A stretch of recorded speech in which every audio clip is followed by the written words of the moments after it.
I was thinking back to the days I was working in Greenwich. I was actually in Greenwich for 12 years.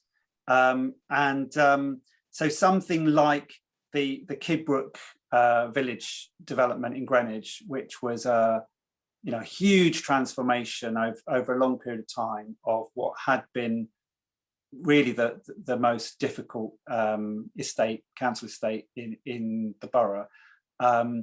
Just being part of that whole process was fantastic. Seeing how the council was able to work with its partner, that was Berkeley Homes, of course, to bring that into play, to make it a reality, and then finish through on it, really follow through on it.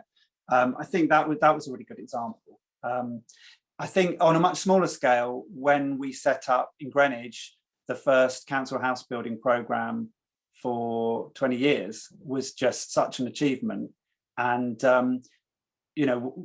we did that back in 2009-10, basically keeping it simple, keeping it really basic. So we knew what we needed. We needed 4 and 5 bedroom houses. We had small sites. We quickly came up with designs that worked, and we built those homes. And I hope they've stood the test of time. It was certainly at the time such a big achievement, and so welcomed by the community, and of course by the politicians. So I think that would be another example. Can I just drill into that a bit, Mark, before you move on? So you mentioned Kidbrook, and it seems to me really appropriate. We're just approaching the memorial service in a few days to Tony Pidgley, and just to a sort of mark of respect to the work that he achieved in his too short lifetime. And that really is an astonishing record, and Kidbrook is the crown jewel in that. And then secondly, just to understand, when you were setting up that housing delivery program in Greenwich, what was the state of the market at that point? I mean, how many other local authorities could you look to for examples of how to go about that? How much of a pioneer was Greenwich at that time? Yeah, I mean, there wasn't really anything happening in terms of local authority delivery. So if you go back to the late 90s and the early noughties, really there was very, very little going on. So that there weren't particular trailblazers that we could look to. We were much more looking to RP partners to get the ideas and in fact the staff. So we employed somebody who'd come from an RP development team to kickstart that team. But the key thing was councils had been lobbying for some time to get grant into developing council housing, and it was Alistair Darling, who's the Chancellor in 2009, who announced it, and we knew that it was likely to be announced. So we had geared up, we'd selected our sites, and we had our architect in place, and we basically got into planning very, very quickly after the announcement. So we were probably one of the first councils to start on site under that programme. We moved very, very quickly. As I say, we knew what we wanted to do. We didn't have a long debate about it. We selected a handful of sites. We had the product we wanted to go with. We went through a very rapid procurement process, got it through planning, and got onto site. Has it stood the test of time? I believe it has. Yeah, I mean, I still live in Greenwich, and whenever I'm walking around and I notice one of those houses we built back then, it always fills me with pride anyway. It's a great test. And going back to Tony Pidgley, what does the success of Kidbrook tell you about the values that you look for in partners that you want to work with at Redbridge? What sort of lessons do you draw out in terms of joint venturing, in terms of working with the private sector? I mean, the key thing, this is probably going to be just all cliche, but the key thing is about listening and communicating between partners and having complementary vision and values, and bringing complementary expertise and resources to the table. So, in that case, the council was leading in terms of working with the existing residents and community, in terms of bringing the land and enabling all of that to happen. And Berkeley Homes were leading in terms of their expertise in designing and delivering really good quality homes and communities and places. And you know, it was a really strong partnership. And you know, obviously there was also the Royal Arsenal through the same partnership in the borough. So, you know, there was that established dialogue. There was a degree of trust and understanding based on years of getting to know the partners, understanding how they operate, and working with them. And of course there were rows, like there are in any partnership and any relationship, but there were fundamentals that were strong and saw it through. How important is the sort of consistency of staffing in that kind of partnership? You know, the lack of churn in personnel involved, because it is about people's relationships, isn't it, more than corporate relationships? I think you're right. I think that's really important. So during that period, I mean, from the leader of the council down through in terms of senior officers, and on the Barclays side, as you talked about, Tony, and then say John Anderson, who was the next lead person locally, you know, those relationships were very strong and long lasting. So I think that was really important.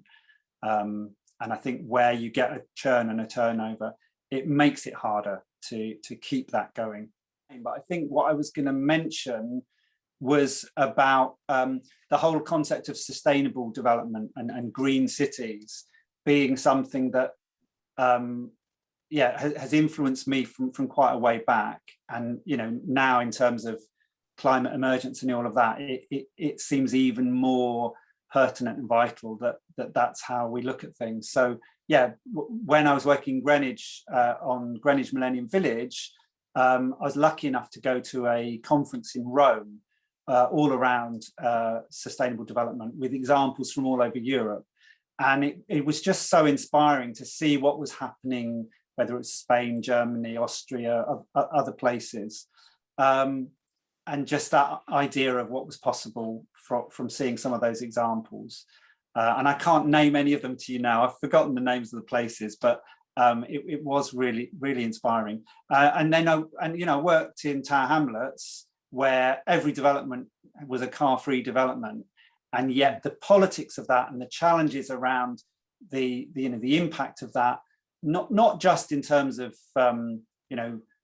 community views on it, but things like how we rehouse people who are working and need a vehicle for their job and things like that.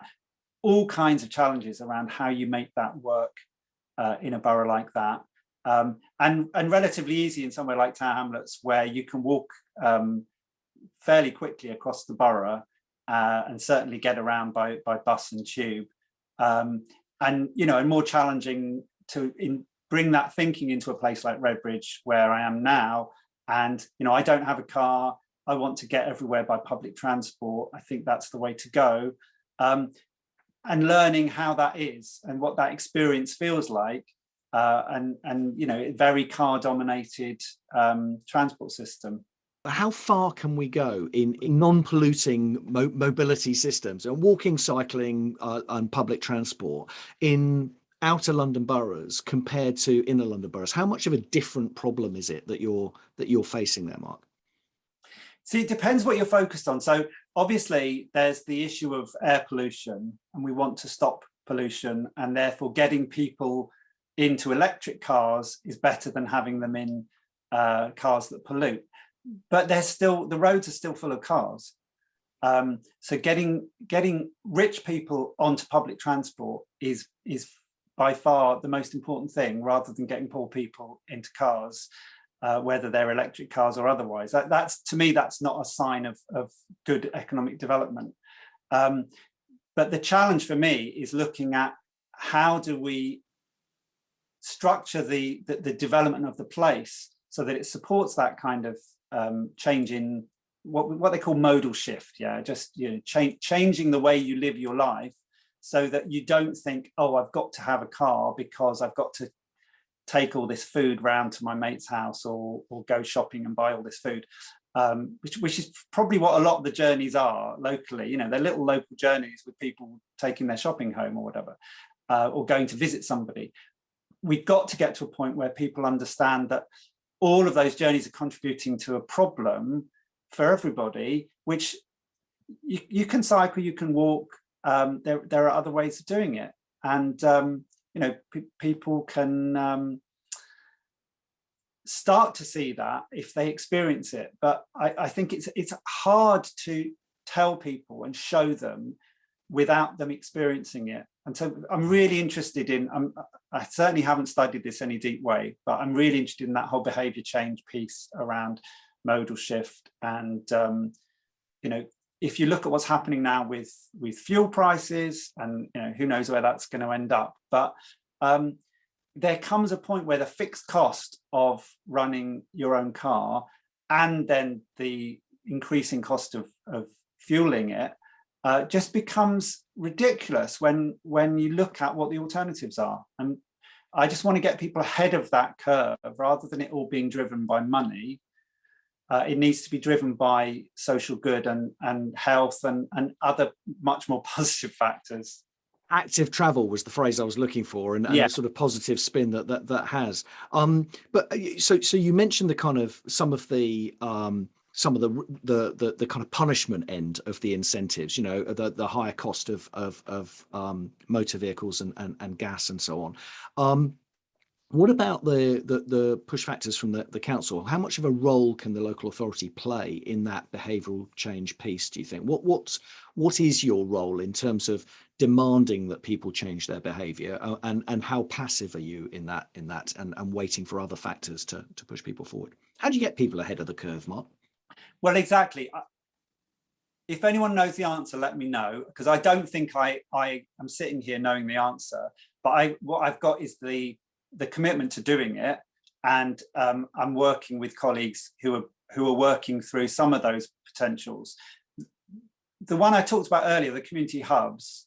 So rather than expecting everybody to come down to Ilford to talk to the council or talk to the job centre or the, you know, whatever else it is, we should have a much better offer in each of the localities. That's the whole point of these community hubs. It's an integrated way of working so that people can come in the door and get the full range of services in one place.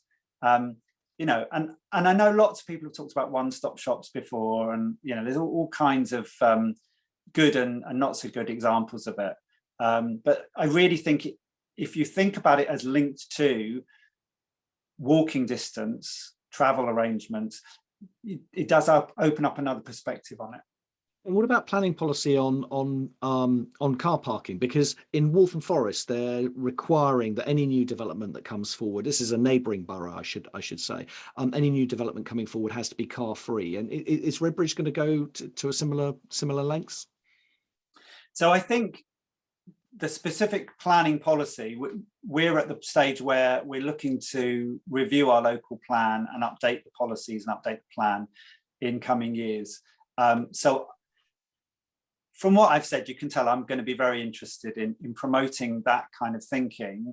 I can't make a commitment today that's going to be the same policy as Waltham Forest, but that will definitely go through a consultation and political approval process that I don't control, but I will have influence over, and you can hear how I'm going to speak to that. Yeah, I mean, I think that the car park thing is really interesting because when you look at Redbridge, for example, you've got people driving in from Essex to park and get the train into London. Is it good for the local economy to have those vehicles coming into the borough? Is it good for local businesses? Is it good for local people? Is it good for the health of local children? That's the kind of debate we need to be having. Because some of those car parks are certainly an opportunity to do something different.